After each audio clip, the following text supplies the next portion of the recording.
in this space, you feel so much closer.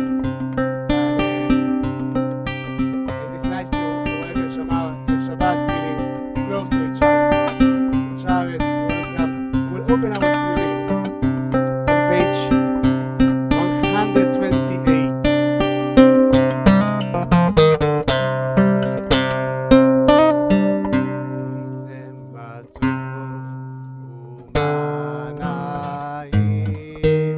שבט העולם גם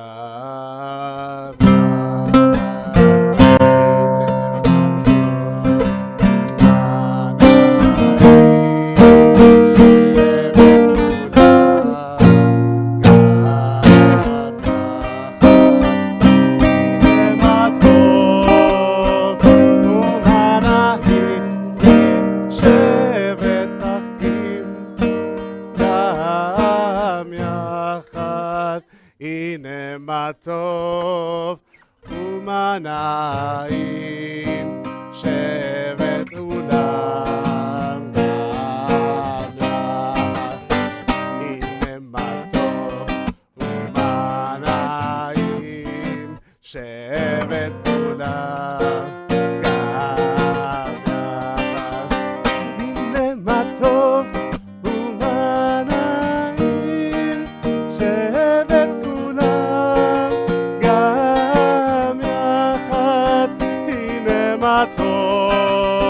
ומה נעים שבט כולם גם יחד. הנה מה טוב ומה נעים שבט כולם גם יחד. הנה מה טוב ומה נעים שבט כולם גם יחד. הנה מה טוב ומה נעים שבט כולם גם יחד. We'll commence our service lighting Shabbat candles. Love to invite Julie and Kim to lead us. The blessing that you can find on page 120.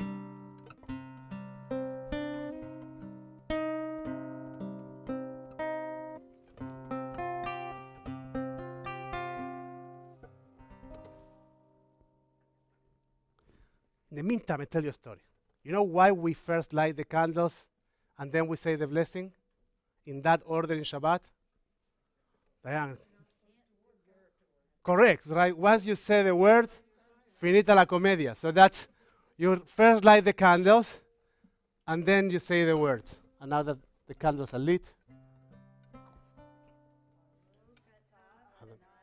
Eloheinu melech haolam.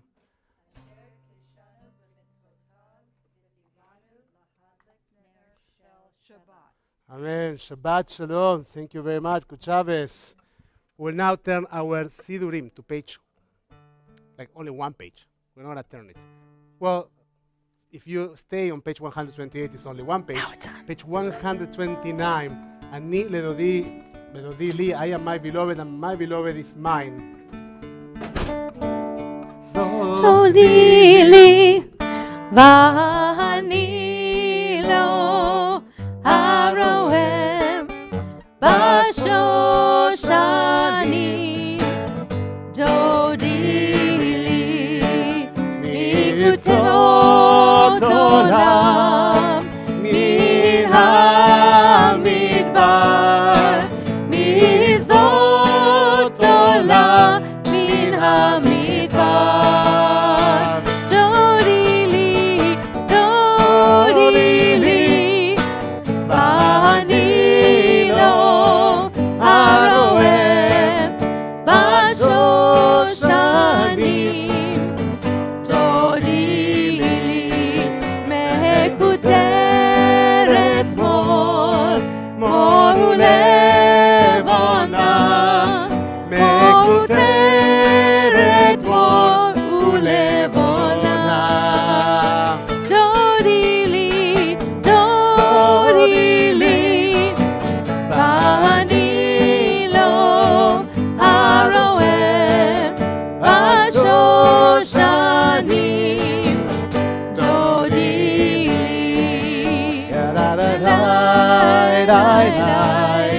ya la la la, ya la la la, ya la la.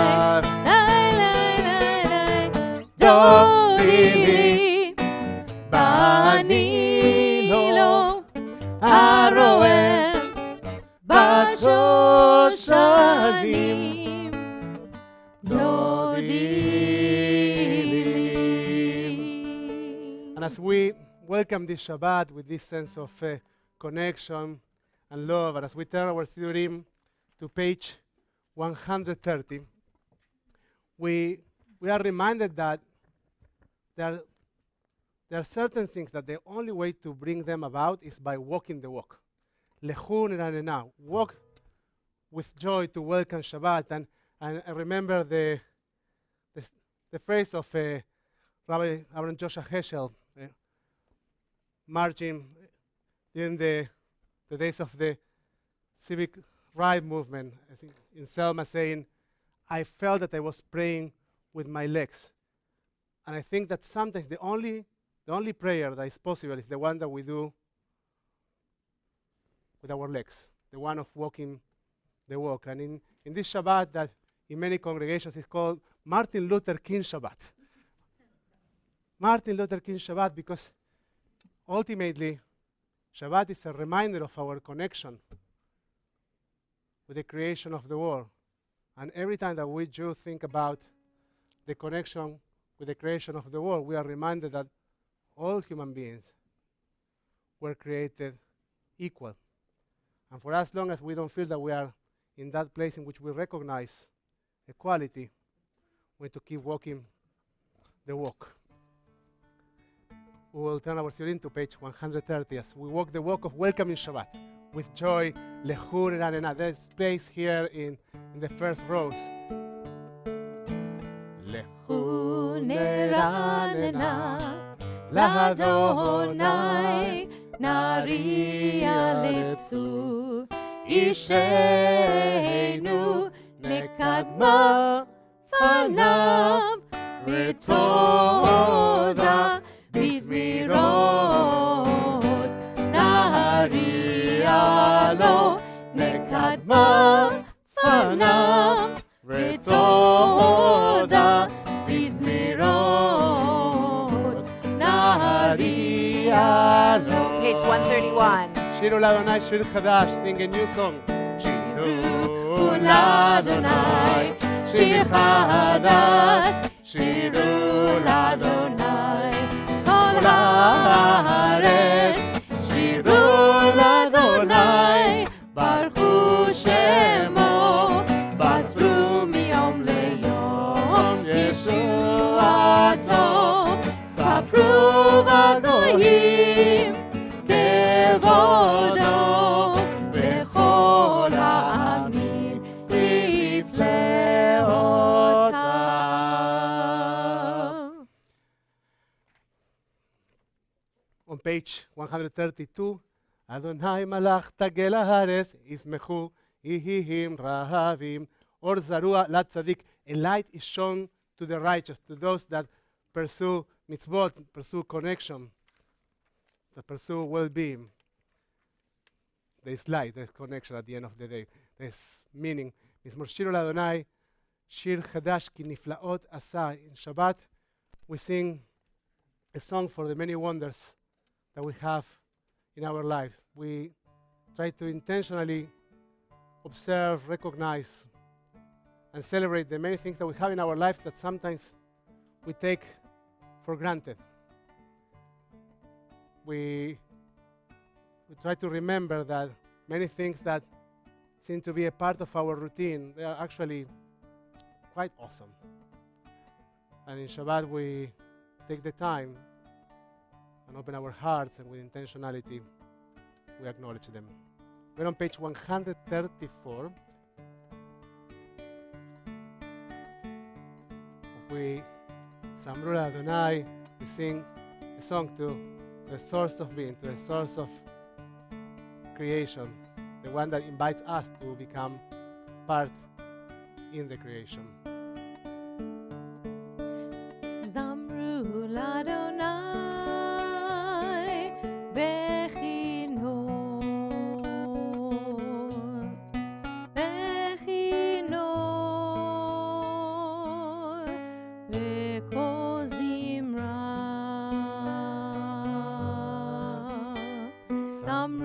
לאדוני בכינור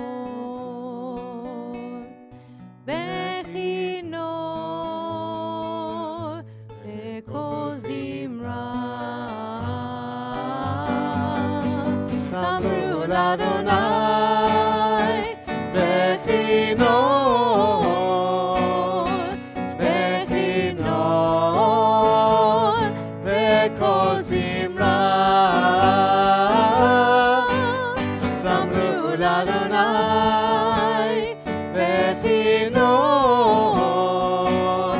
בכינור בקול זמרה.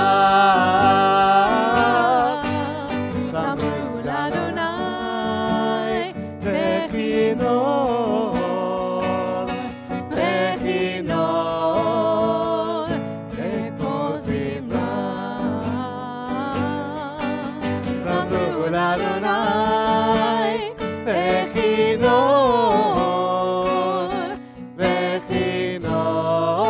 בכינור בקול זמרה.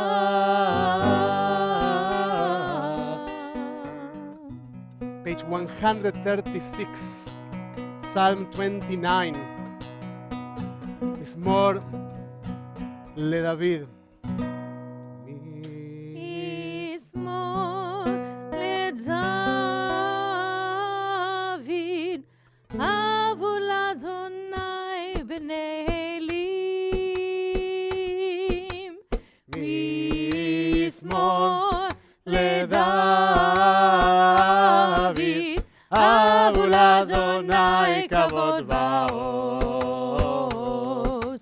אבו לאדוני כבוד ועוז.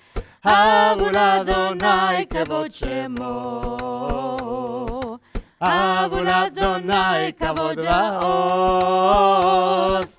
אבו לאדוני כבוד שמו. מזמור לדוד, אבו לאדוני בני אלים. מזמור לדוד, אבו לאדוני כבוד ועוז. אבו לאדוני כבוד ועוז. אבו לאדוני כבוד שמו. אבו לאדוני כבוד ועוז. אבו לאדוני כבוד שמו. Get at the last line of page 137. אדוני עוז, למו ייתן, אדוני יברך את עמו בשלום. אדוני עוז, למו ייתן, אדוני יברך את עמו בשלום. די די די די די די די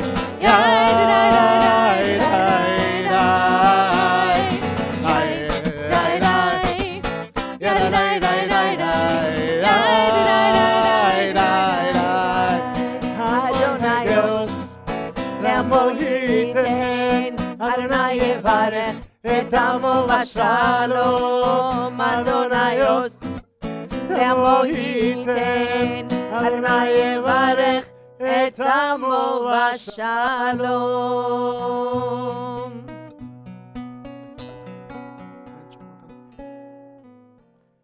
Whichever one. Wonderful thing about Lecha Dodi, this poem that was written when? It was what? It A was long time written- ago. It's written there a long time ago. Shell says, and she is right. And Shelly says, you're a fast reader, Shelly. I saw your eyes. It was written in the 16th century by a rabbi whose name was Shlomo Alkabetz. And as a matter of fact, when you see each one of these verses, actually they're an acronym to his name. Shamor, Likrat, Mikdash, Itnari, Shlomo, and Alkabetz. Anyway, he wanted to leave a little mark. But one of the beautiful things about this poem is that takes ideas and verses from everywhere in the Torah, in the Tanakh, from the book of Psalms, from the books of the prophets. And it was written in a time that Jews were trying to find their path. They were trying to find a way to connect with their spirituality. And they realized that the prayer that they have at the time, it wasn't enough. They wanted more. Because the evening prayer of Shabbat, or Friday nights, had just like 3 paragraphs. We have them in page 180 of our theorem, I think, and they're cut. But they're like 3 paragraphs. I don't know if you have read Magen Avot, Vidbaro, etc., etc. Mechayem Etim B'Mamaro. It's a repetition of the Amidah that was special for Friday nights, and that was it. So they would come on Fridays, have the prayer to welcome Shabbat together, and there was no Kabbalat Shabbat. There was nothing. So they started thinking about how to bring more meaning. And they went to our text, and they say, we don't want to stay only in our text. We want to use our text to write new things, new ideas. So Lecha Dodi is what innovation looked like 500 years ago. And with that idea, with this idea of Shir Hadash, to sing a new song, is that we welcome Shabbat. We welcome Shabbat trying to find the ability to sing a new song and not to fall into thinking that our routine is meaningless. Page 138, let's welcome the Sabbath bride. We will sing the first, the second, the fifth, the sixth, and the 9 verses of Lecha Dodi. And by the last one, we will rise if you feel comfortable doing so. We will turn toward the entrance of our synagogue to welcome the image, the idea of this Shabbos bride. Lecha Dodi לקראת כלה, פני שבת נקבלה. lecha dodi לקראת כלה, פני שבת נקבלה.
Shabbat, we will take one more moment to welcome each other. And as it became our custom, we invite you to go around to say Shabbat Shalom to each other. And if you recognize someone who you don't recognize, make sure that you learn that name.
We're on page 140. We dedicate Shabbat, one more song, one more sound.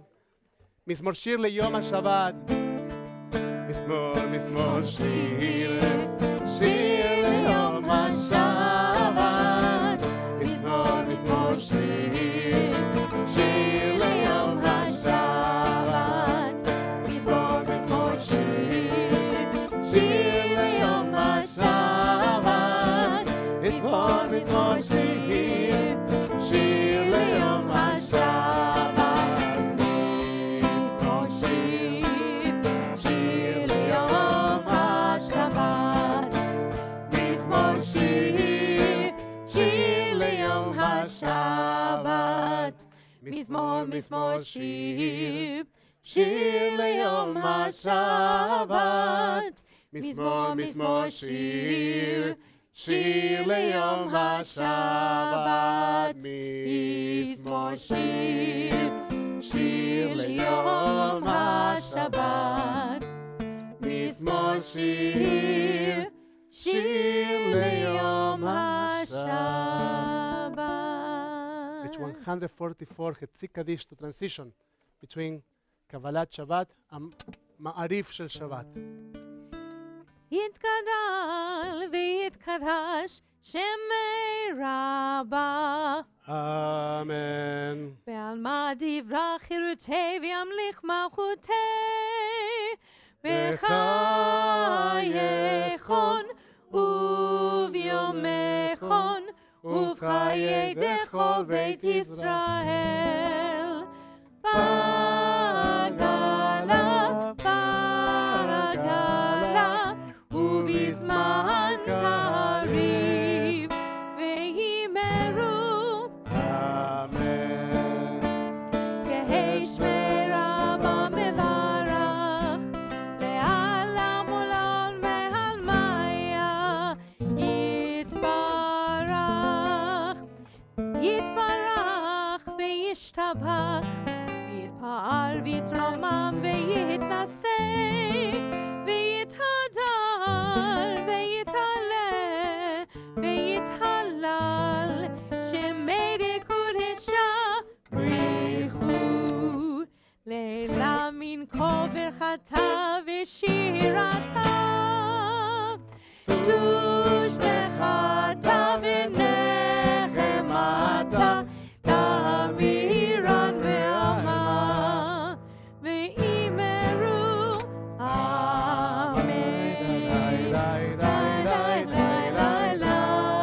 Jerusalem is in that direction.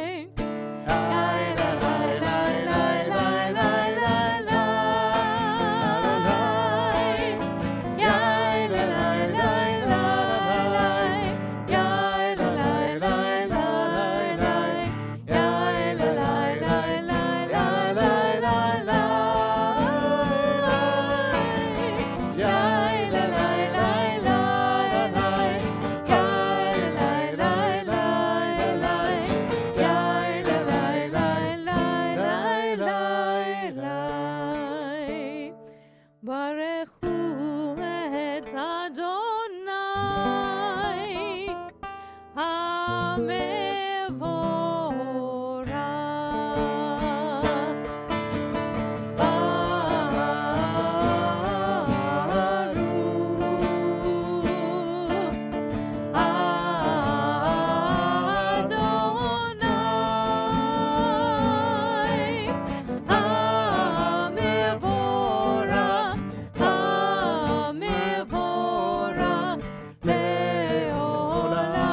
We are on page 148. You might want to join me in the middle of page 148. You are creator of day and night, rolling light away from darkness and darkness from light, transforming day into night and distinguishing one from the other. Adonai Tsevaot is your name. Ever living God, may you reign continually over us into eternity. Blessed are you, Adonai, who brings on evening. Baruch atah Adonai, Ma'ariv Aravim. And as we turn our Sidurim to page 150, we read everlasting love you offer your people Israel by teaching us Torah and mitzvot, laws and precepts. Avat Olam, Beit Israel, Ancha A'avta. I'd like to invite you to close your eyes for a moment. And the tradition invites us to think about the source of eternal love as we get closer to the Shema. And for each of us, that love looks different. I invite you to take a moment and think about what everlasting love and conditional love looks like for you.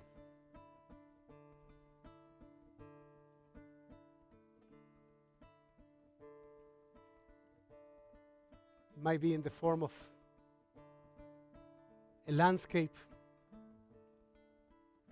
a beloved person, a memory.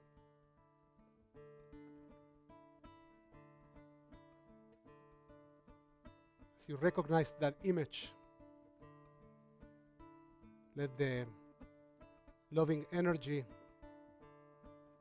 of that idea, of that image, become a light, and let that light surround you as a talit, as if you were wearing a prayer shawl.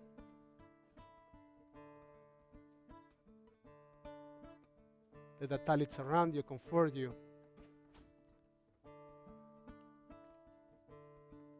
And as you breathe, try to inhale that light, that energy.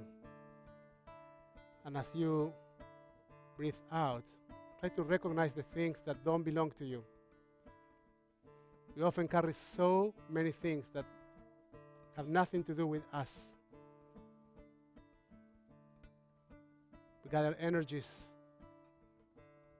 from sometimes even beloved people that surround us. But those energies are not ours. So as we breathe out, we let them go.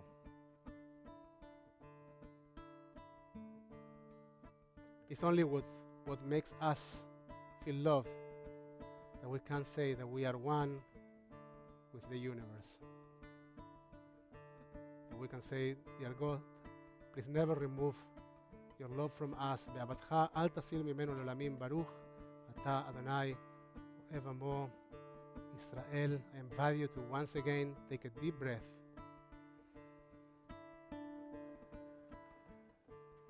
And become one. We're on page 152.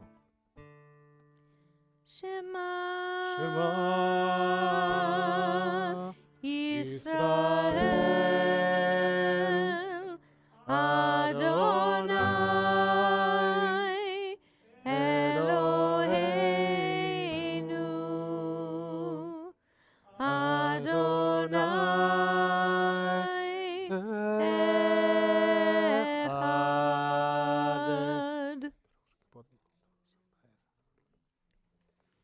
Page 154. ואהבת את אדוני אלוהיך בכל לבבך ובכל נפשך ובכל מאודיך, והיו הדברים האלה אשר אנוכי מצווך היום על לבביך, ושיננתם לבניך, ודיברת בם בשבתך בביתך ובלכתך בדרך ובשוכבך ובקומך וקשרתם לאות על ידיך והיו לטוטפות בין עיניך וכתבתם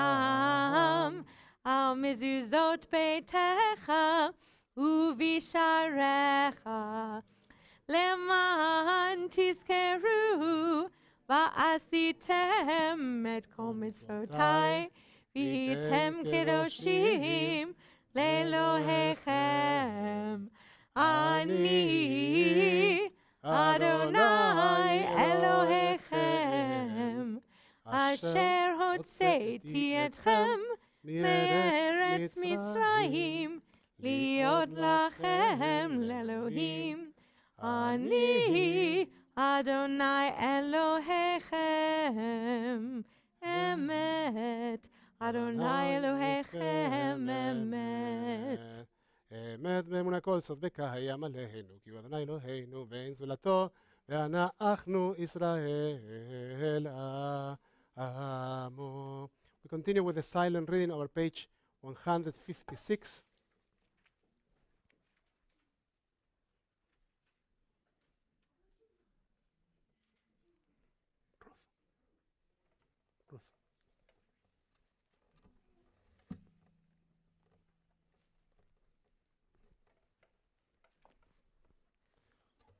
We're on page 157. Standing on the parted shores of history, we still believe that we were taught before we ever stood at Sinai's foot, that wherever we go, it is eternally Egypt, that there is a better place, a promised land, that the winding way to that promise passes through the wilderness, that there is no way to get from here to there except by us joining hands and marching together. We're on page 158. מי כמוך באלים אדוני, מי כמוך נהדר וקודש. Once again. מי כמוך באלים אדוני, מי כמוך נהדר וקודש.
Jacob from a hand stronger than his own.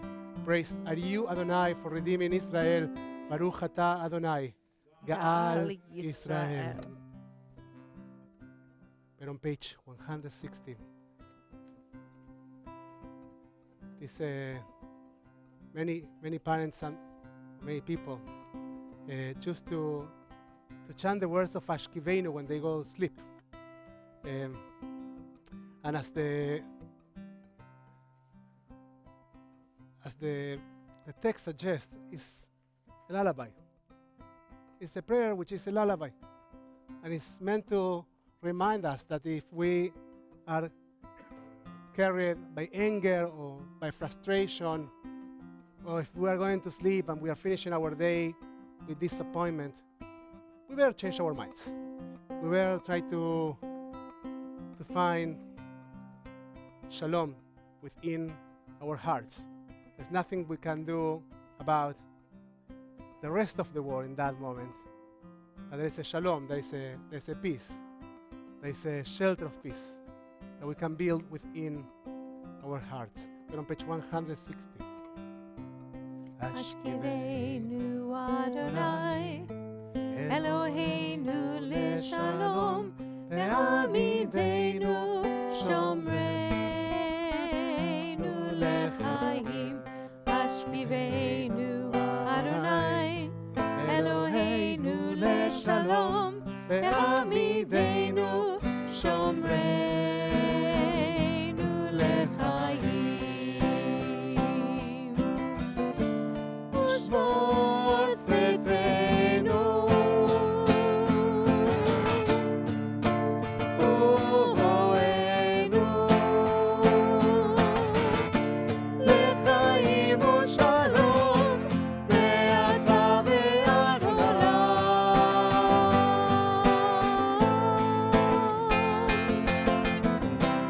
Ashkivenu Adonai Eloheinu leshalom Ve'amidenu shomreinu lechaim Ashkivenu Adonai Eloheinu leshalom Ve'amidenu shomreinu lechaim Ushmor tzedenu uvoenu lechaim ushalom ve'ata ve'ad olam. ברוך אתה אדוני, הפורש סוכת שלום עלינו ועל כל עמו ישראל ועל ירושלים. Blessed are you, Adonai, guardian of Israel, whose shelter of peace is spread over us, over all your people Israel, and over the holy city of Jerusalem. Shambru b'nei Israel et Shabbat. It is a covenant within generations to keep Shabbat as a part of our lives, to keep walking the walk, trying to find meaning and connection, and trying to celebrate the time of our lives. And with that idea in our hearts is that we turn our Sidurim to page 164 for Tfilat Amidah. We invite you to rise. You can do that on your legs, on your spirit, and to turn toward Jerusalem, our eternal capital, symbol of our search for center and connection.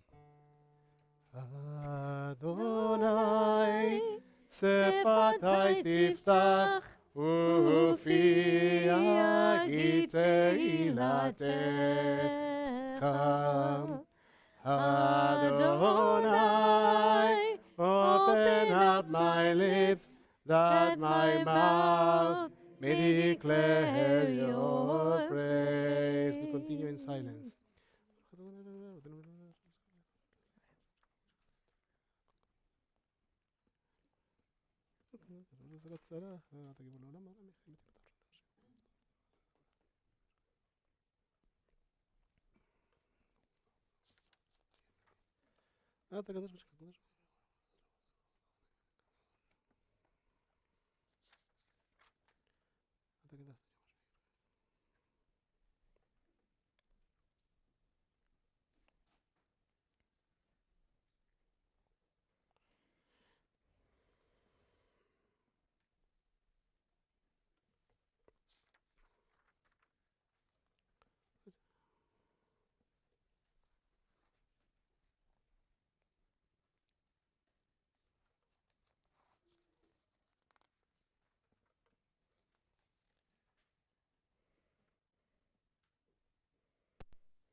רצונים ברייפי, והגיון ליבי לפניך אדוני, צורי וגואלי, may the words of my mouth and the meditations of my heart be acceptable to you, Adonai, my rock and my redeemer, עושה שלום במרומיו, the one who makes peace in the high heavens, make peace for all of us and for all those who inhabit the earth. And let us say, Amen.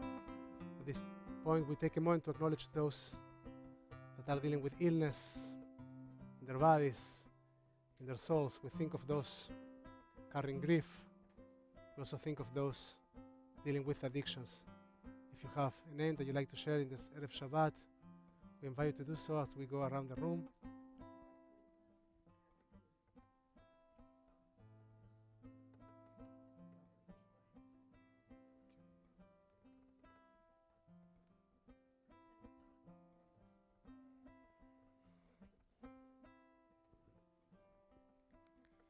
Richard Kennemer, Jack Long, Don Gwynn Gorton, Bruce Roberts, Stuart Mass, Alfreda Massman, Diane Siegel, Jill Becker, Gail Frankel, Scott Van Gundy, Ed Stein, Debbie Pink, Mira Engel, Jill Jacknow, Dave Stahl, Greg Herb, Ellen Herb, Michelle Winner, Murray Siegel, Denise Pringle, Lonnie Goldman, Richard Ravitch, former member of Shir Hadash, Bernice Paris, mother of Carol Paris, Adam Kaufman, Ian Ballard, friend of Allison Turner, Franklin Wolfson, son-in-law of Susan Deniston, Marcille Cunningham, mother of Liz Herman, Varda Sachi, mother of Nava Bernstein.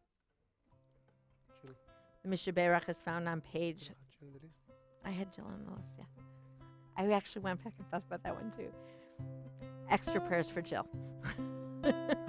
Mishnah Berach is found on page 371.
Wish to all of them, to all of us, refuah shlema, a complete recovery. And let us say, Amen.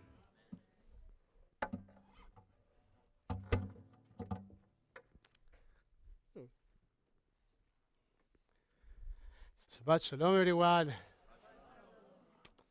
So who knows what's the Torah portion that we are reading this week? Come on, you know it. Exodus. But it's just side comment. And we might talk about that a little bit in Torah study tomorrow, but is that the book of Exodus in Hebrew is called Shemot, names. It's Exodus is the story of redemption, and Shemot, names, is about something else. And an interesting thing in this, and it starts by counting the names of those that came to Egypt. But then we hear about all those that are in Egypt, and there are no names for them. And what's the name of the initial hero of the book of Exodus and the entire Torah? What's the name? What's his name? Moses. How you call him in Hebrew? Moshe. And if you read it the other way around, is the name, Hashem, which is one of the ways in which we approach God. And in this search for names, for recognizing individuals that at the end of the day will make the journey, we will dedicate most of the Torah. Most of the Torah is in this area. But that was a side comment. Now, last week we finished reading the book of Genesis. And as we move forward to begin the reading of the book of Exodus, Shemot, that you now know, I want to link back to two, which I believe are the most fundamental questions of the book of Genesis. The first question is, Ayeka, where are you? God asked Adam and Eve when they are hiding after eating from the tree of knowledge, and assuming that the idea that Genesis has of God is the idea of an omnipresent God, one that can see everything. It's a bit strange that God that can see everything will ask to the only two characters that have been created so far, where are you? Like, don't you know? So the idea of the Ayeka question is a question that is supposed to trigger self-reflection, personal responsibility. And one of the first messages of the book of Genesis is, this is a story, and this is true for the entire Torah, about self-reflection and personal responsibility. Now, the second question, which also includes one of the most important words in the entire book, is Ashomer Achi Anochi. Am I my brother's keeper? I will share with you a little idea, wonderful idea that I learned from Rabbi David Ibner, and he shared that idea that he actually initially heard from Rabbi Sharon Brous. So here we go. The question, am I my brother's keeper? And the word brother is not the one we use. We use the word achi, which means my sibling. Am I my sibling keeper? Cuts the entire book of Genesis. Now, many of the stories that we read in the book of Genesis are about conflicts between siblings. And it ends, or this question comes to a conclusion at the moment that Judah says, Anochi Aravenu Miadi Tevakshenu. He says, I myself will be the guarantor for him. You may hold me responsible if I do not bring him back and to you and set him before you. I shall stand guilty before you forever. What is he saying? They sold Joseph, and now he's talking about Benjamin, and he's saying, from now on, the relationships between siblings are going to change. We are going to be responsible for each other. The question, am I my brother's keeper, ends there. By Judah's statement saying, yes, we are. Yes, we are. And the other word that appears is Achi, my sibling. And now for the book of Exodus, the book of redemption, I want to make the case for another word, or for another concept, which is the word see, to see. And I want to show you a few times in which in this Torah portion the word see appears, and in a few different contexts and how that plays. Shifra and Pua, who are they? The midwives. Now, by Omer, וילדיכם את העבריות, וילדיכם העבריות, וראיתם על האבנים עם בן אור, saying, when you deliver the Hebrew woman, look at the birth tool. There was apparently a birth stone in which woman would lay and children would be delivered. And if you recognize that that child is a male, kill him. And now, they didn't. Not, at least no, Moses wasn't killed. We don't know about others. Now, then, the next verse says, the midwives, fearing God, did not do that. Now, what's the Hebrew word for fear of God? The same word of seeing, ira. Betira'en, because they saw something. And this idea of being in sin, what does it mean? I was having a conversation with a bat mitzvah student last week. And she says to me, our family has core values. This value, this value, this value, and she says, and integrity. I was like, okay. And what does integrity mean to you?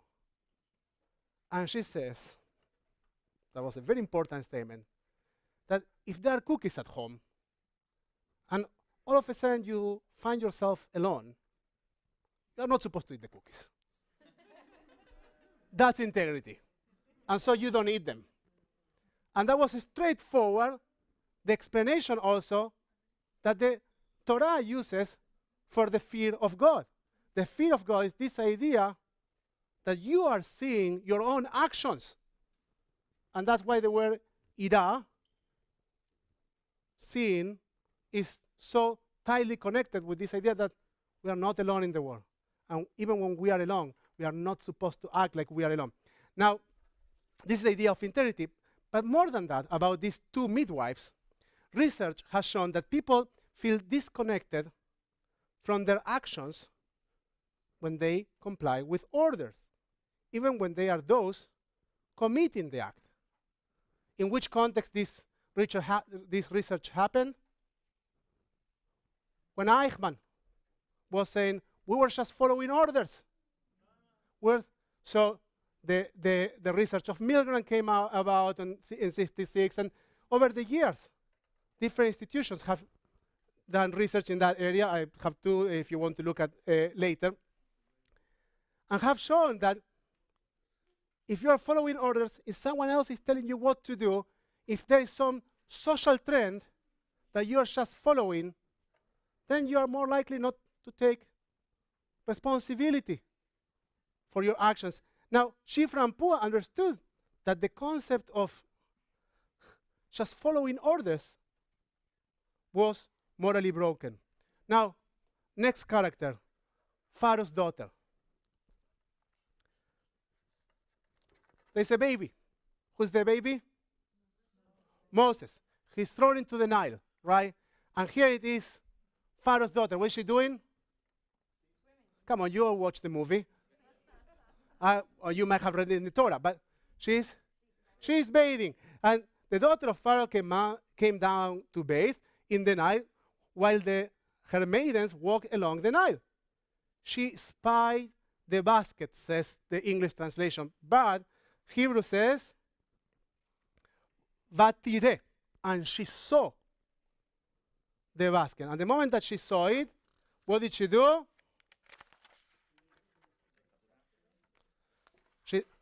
She opened the basket and she saw that it was a child, a boy crying. She took pity on it and said, this must be a Hebrew child. Next sentence, ויגדל הילד, when the child grew up, she raises the child. What is she doing? Well, I call that civic disobedience.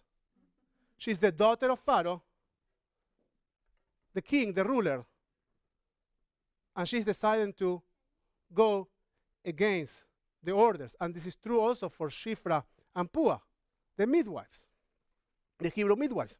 When the child grew up, she brought him to Pharaoh's daughter to make him her son, etc., etc. She named him Moses, explaining, I drew him out of the water.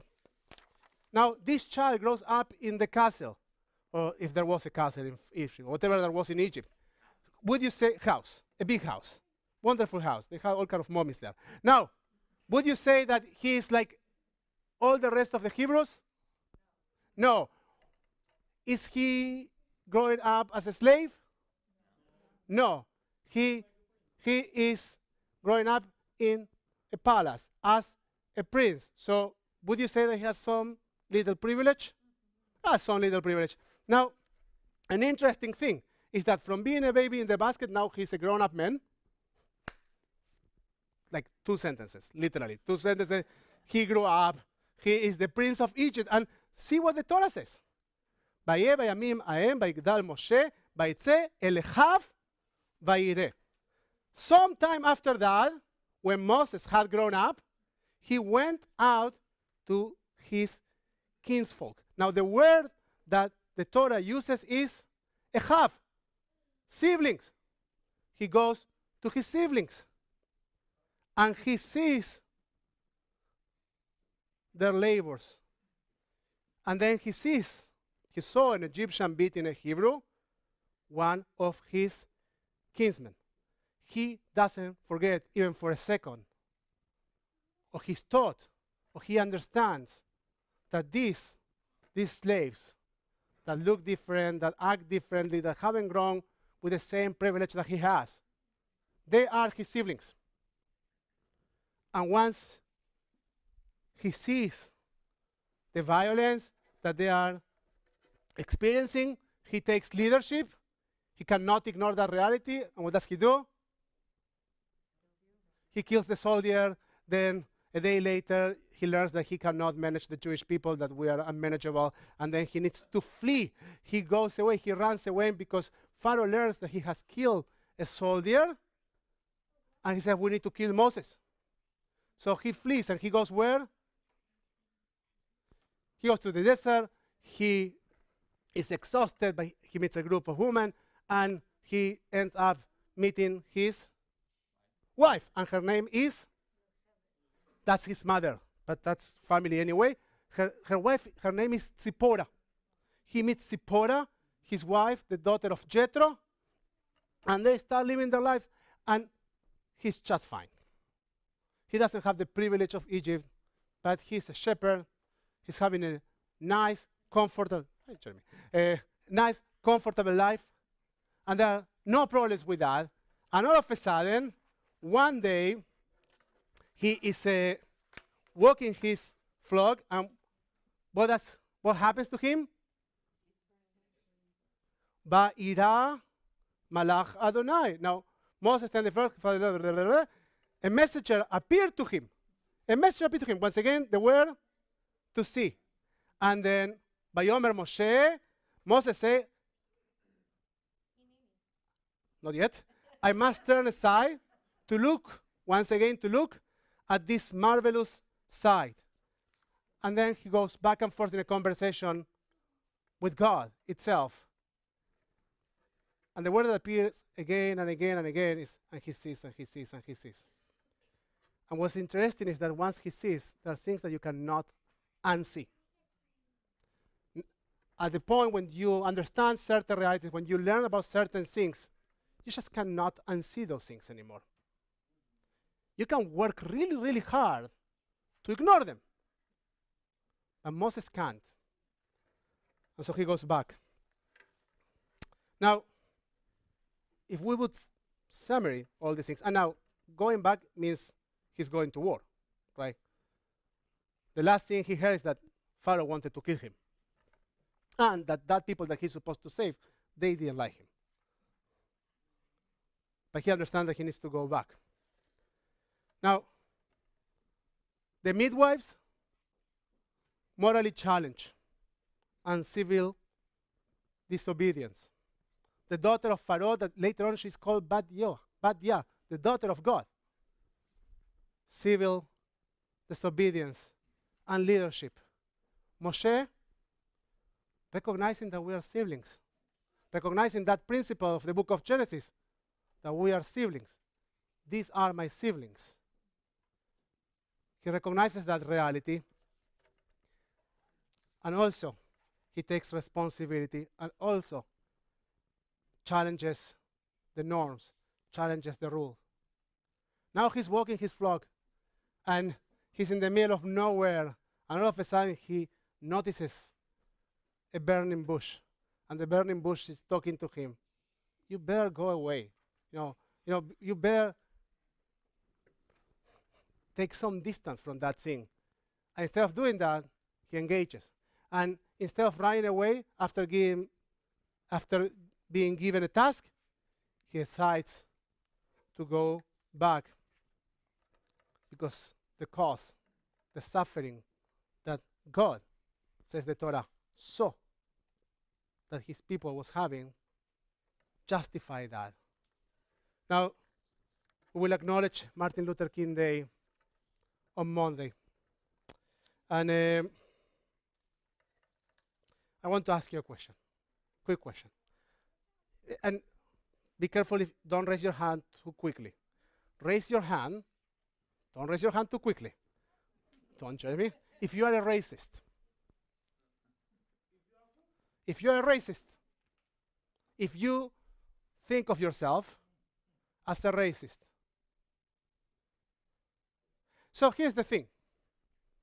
Once we acknowledge that we don't see ourselves as racist, then we can say that we did it. We solved all the racial conflicts in the United States. We have here a room full of people, and none of us is a racist. And I wish, by the way, I totally believe that we are not racist in an individual level. But here's the thing I learned a couple of months ago. There's a social psychologist, his name is Adam Grant. We spoke about him once, Bob. The one that wrote Givers and Takers. He wrote, seeing racism as an individual problem allows us to distance ourselves from it. I am not prejudiced. I don't believe in superiority or inferiority based on skin color. Recognizing it, he says, as an institutional problem requires us to admit, and here's where it gets difficult, that we have benefit from unfair systems. Now, he made a note there in Twitter. He was apparently citing someone. So I went to the article. And the article is written by a professor in UCLA. It's an academic article written by a professor in UCLA and one here in Stanford University. The names are Miguel Unzueta and Brian Lowery. And they say, we suggest that the need to maintain a positive self-image motivates white Americans to conceive of racism as a phenomenon rooted in individuals instead of institutions. They do so because an institutional conception of racism, more so than an individual conception of racism, raises their awareness of white privilege, a concept threatening to whites' self-image. In support of this idea, they will talk about two experiments that they did. I just will mention them for you. Experiment 1 found that a self-affirmation manipulation increased whites' willingness to conceive racism in institutional terms. Experiment 2 found that self-image threat lowered whites' willingness to conceive racism in institutional terms. In neither experiment did the self-image maintenance manipulation affect whites' conceptions of individual racism, suggesting that the individual conception of racism might be a less ego-threatening way for whites to conceive of racism. So what's the story that they are trying, what's the case that they are trying to make? that I found it very, very interesting. I want to share with you something. I didn't know I was white until I came to the United States, because I thought I was Jewish, because I thought I was Argentinian, and then I was told I was white, and I didn't know. And if you are white, you have privilege, and I didn't even understand what we were talking about when the notion of privilege was presented to me. It took me a few circles to understand the concepts, because these are things that are deeply rooted in American society. The Washington Post, okay, a couple of weeks ago, wrote an article, why there aren't black people in the Argentinian soccer team. Because there's no black people in Argentina. Very little. There's no significant percentage of the population. In Uruguay, different story. In Brazil, absolutely different story. Argentina was a different story. The immigrations that came to Argentina were different. And from that perspective, I grew up in a society in which I thought I was Jewish. That was it. And sometimes I was called Russian, because my last name is Sokolovsky. So Jewish or Russian. But white? I became white in the United States. Now, for me, until that moment, I was answering that. And I struggled with that notion. Now, the fact that you are not aware of something doesn't make it unexistent. The fact that you don't see something or you didn't grow up with something doesn't mean that that thing is an unexistent thing. The problem with recognizing this idea of institutional racism is that challenges our own merits. If I was able to do this and that because there was an institution that was looking at me with more positive eyes, then maybe my merits are not as big as I thought they were. Now, that doesn't mean that you were in a malicious way using your privilege, or it means that things might be structured this way in this country. And I want to suggest that if we recognize that racism exists, if we recognize that there are lots of things that are wrong in our society and need to be rectified, and we keep looking at them in an individual basis. So raise your hand, you are racist? No. Okay, done. We have no problem here with racism. Let's move to the next topic, right? Because there's no problem with racism. When we recognize that we are dealing with institutions, then we challenge ourselves to some extent. We might be challenging some of the conceptions that we have about how we see ourselves, but we are getting closer to the possibility of redemption. And I want to say that what we are willing,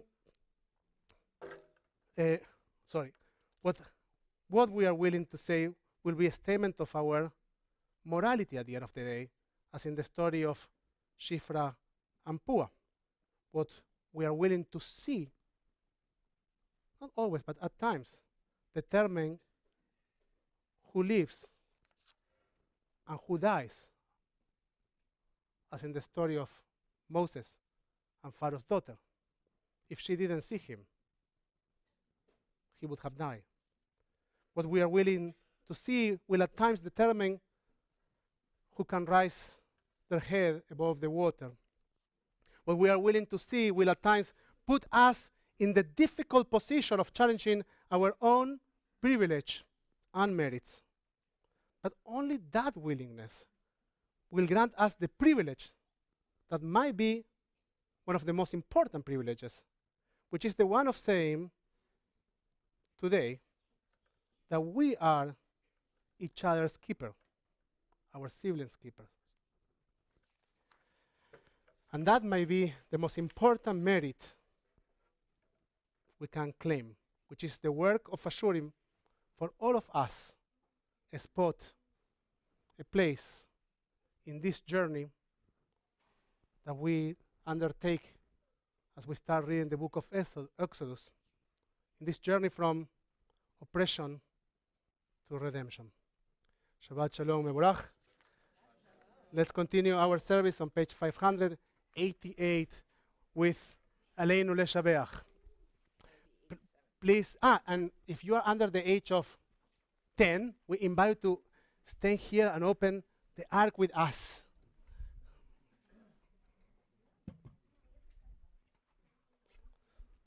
Okay, go. You can see that? Wait. You got it. Here you go, Noah. 1, 2, 3, go. Be careful, be careful. And now we're gonna open the Torah and we're gonna turn to the side, like this. Aleinu leshaveach ladon hakol. Just don't play with this one. Just keep it. Yotzer v'reishit shelo asanu et shemo v'gor aleinu leamlich malchuto v'anachnu korim ומשתחווים ומודים לפני מלך מלכי המלכים עד קדוש ברוך הוא. ונאמר והיה אדוני למלך על כל הארץ ביום ההוא יהיה אדוני אחד ושמו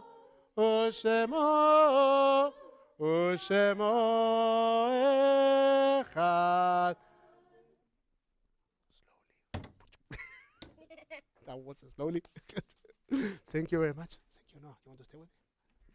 You may be seated. At this point, we take a time to acknowledge mourners among our community. If you are during the first 7 days of mourning, Shiva, please rise. If you are during the first 30 days of mourning, Shloshim, please rise. If you are during the cycle of the first year of mourning, please rise and share with us who you're remembering. Shall?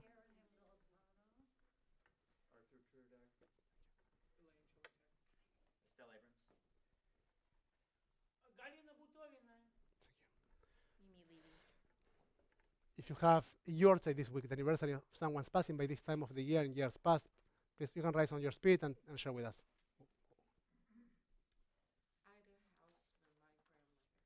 Memory, may blessing. Our congregation.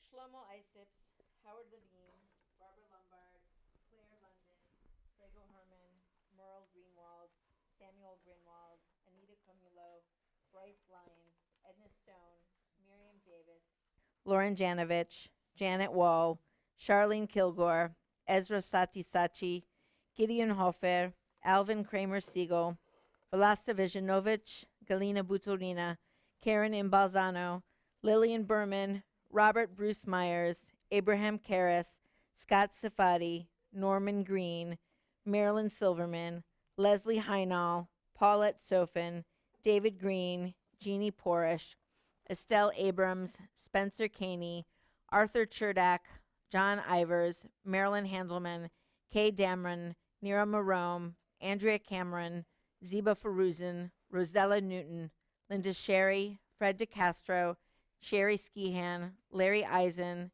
Harry Gross, Michael Taub, David Schwartz, Rhoda Fryman, Elliot Foner Lipsitz, Ron Wolk, Adina Neer, Tamara Noten, Mimi Levy, James C. Price, Colette Kaplowitz, Arnold Jacobs, Cecily Iskovitz, Ida Hausman, Marcia Manure, Norman Traub, Solomon Zabridger, William C. Bone Sr.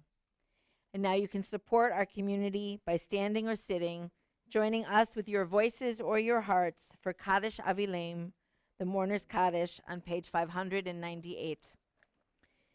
Yitgadal v'yitkadash shmei rabah. Amen. Be'alma tivrach hirute v'yamlich malchute. V'chayechon uvyomechon uv'chaye dechol Beit Yisrael. Ba'agala v'zman kariv v'imru amen. Yehi shmei rabah mevorach le'olam ulmei amayah. Yitbarach v'yishtabach v'yitpa'ar v'yitromam v'yitnaseh. V'yithadar v'yitale v'yithalal shmei kudisha brichu. Le'ela min kol birchata v'shirata. Tushbechata v'nechamata. da'amiran bi'alma v'imru amen. Yehi shlama rabba min shemaya v'chayim, aleinu ve'al kol Yisrael v'imru amen. Oseh shalom bimromav, hu ya'aseh shalom, aleinu ve'al kol Yisrael ve'al kol yoshvei tevel, v'imru amen. Amen. May the memories of your dear ones be always a blessing in your life. Yes, Zichram Baruch. You may be seated. We invite Trista to come up and share some announcements with us, and I will get a microphone for her. Kayla's going to come join her. Shabbat Shalom. Shabbos. I'm going to highlight a few announcements, but you can see all of them on the back of your handout, and you can find all of our events on our website calendar. Upcoming on Saturday, January 14th at 9:30 a.m., we have Torah study in the chapel. Shabbat morning service will follow at 10:30 a.m., followed by lunch and learn in the chapel at 12:30. So please join us. On Sunday, the 15th, beginning at 9 a.m., and at 10 a.m., we have Mitzvah Day. Please register on the website. You can find out more information. On Thursday, the 19th, at 11:30 a.m., we have Nashim, Remarkable Jewish Women Lecture and Lunch. Register on the website. We have lots of exciting programming, and I want to highlight just a few things. On Wednesday, the 25th, at 6:30 p.m., we have new song, a sing-along. Come learn new Shabbat songs and register on the website. On Friday, February 3rd at 6:15 p.m. is Shabbat Shir with our choir. On Friday and Saturday, February 10th and 11th, we have our scholar in residence, Rabbi Shmuli Yankelovich. Thank you. And Friday and Saturday, February 24th and 25th, we have a Shabbat worship workshop during Shabbat services. Thank you. Shabbat Shalom. Shabbat Shalom Mevorach. We invite you to open your Sidurim now on page 120 for Kiddush.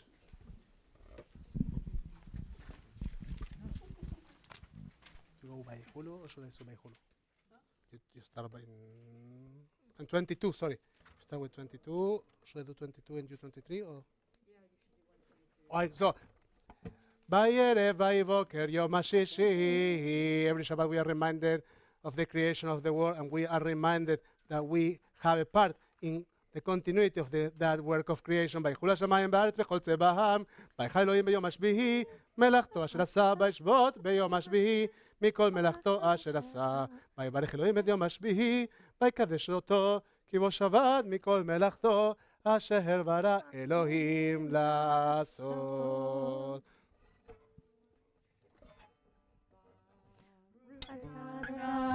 Eloheinu melech haolam, borei peri hagafen. Baruch atah Adonai, Eloheinu melech haolam, asher kiddushanu b'mitzvotav, v'ratzavanu, v'shabbat kodsho, v'ahava uvratzon himilanu. Zikaron lemaaseh v'reshit, ki hu yom techila lemikrahe kodesh, zecher letziat Mitzrayim. Ki banu v'acharta, v'otanu kidashta, mikol ha'amim. בשבת קודשך, באהבה וברצון, הנחתנו. ברוך אתה אדוני, מקדש השבת. Chaim. Now we invite you to make sure that you make eye contact with someone, or you stand next to someone, your family or a friend. We make sure that nobody remains alone as we share blessings with each other.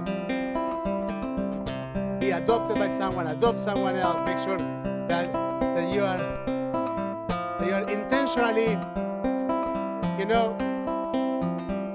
this idea that we were discussing, the idea of seeing not only with our eyes, seeing with our hearts. Seeing with our hearts. As we conclude this Shabbat, we say, may God inspire you to be like the loving parents of Israel, like Ephraim and Menashe, like Sarah, Rivka, Rachel, Leah. We say, to all of you, to all of us, Yevrechem Adonai, Beish Merechem, may God bless you and protect you. Yael Adonai, Panav Elechem, Bichunekem, may God's light shine upon you, and may God be gracious to you. Isa Adonai, Panav Elecha. God will lift up His eyes, His face, to notice you, to see you.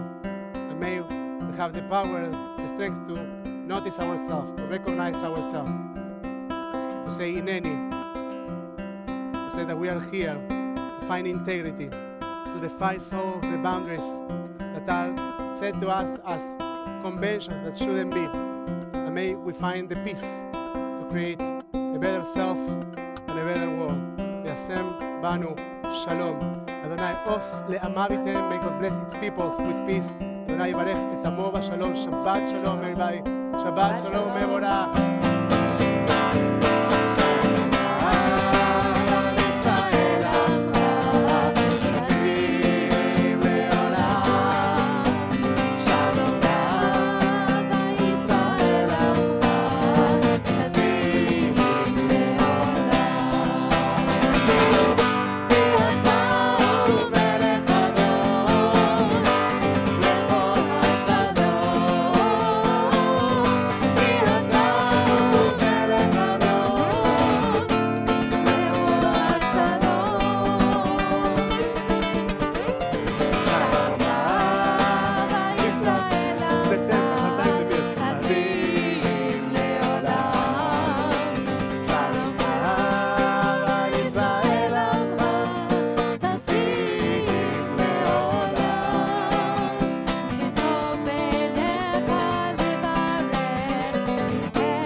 Shabbat, everyone.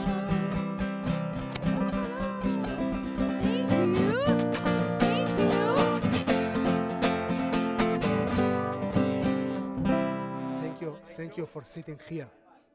It makes a huge difference. Yeah, because there's a circle of people that sitting together, energy. It's kind of weird sitting with you. So thank you for coming to sit with us. It makes a huge difference.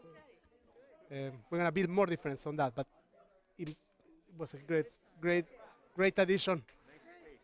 Thank you. It is.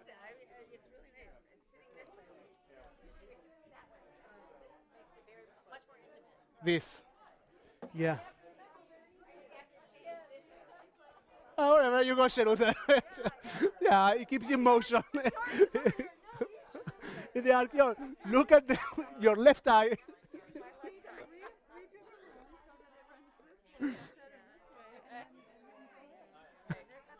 Yeah, it was interesting. Chavez.